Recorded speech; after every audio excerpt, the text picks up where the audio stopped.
There are several ways to install Playwright. So here I will use command line method and your command will be npm init playwright. There are several things you can tweak when you are installing Playwright. First thing is you can select JavaScript or TypeScript and you can set GitHub actions to true if you are really planning to use GitHub workflow.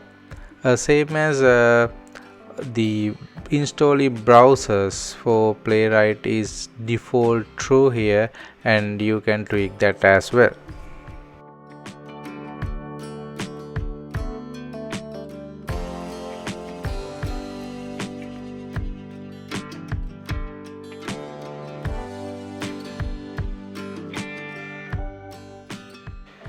Once you install Playwright, it will generate the folder structure and you can navigate here and there and see how the folder structure looks like.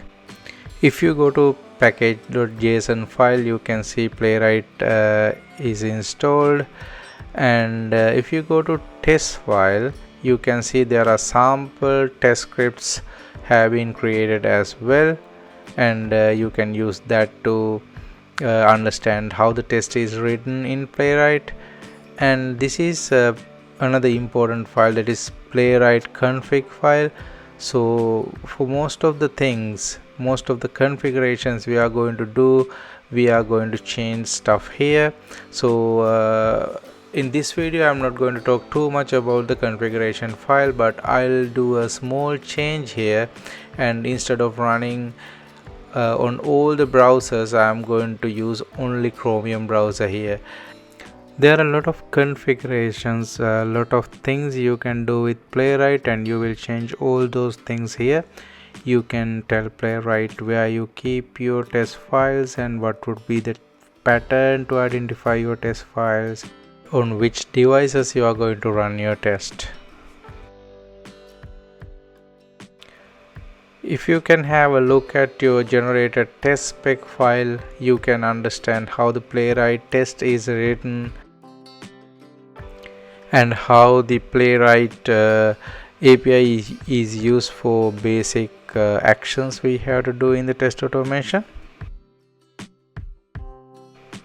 And Playwright provides very rich and nice test generator tool. So in next tutorial I am going to talk about that one as well. Basically you can record and it will generate the test code. So if you carefully look into that test code, there will be a lot of things you can absorb from its code, because that will be the best way that Playwright performs well. So in that case you can carefully look into the element identification and how it tries to perform actions on element and those kind of things, and you can absorb those things into your test script.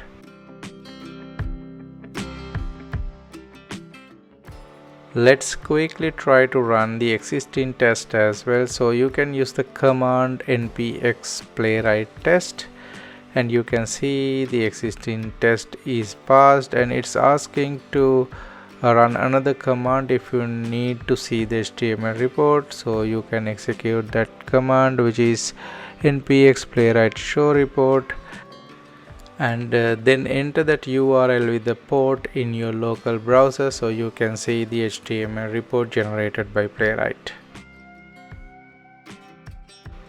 So this is pretty much everything about installing Playwright, and hope to see you in the next videos to talk more about Playwright.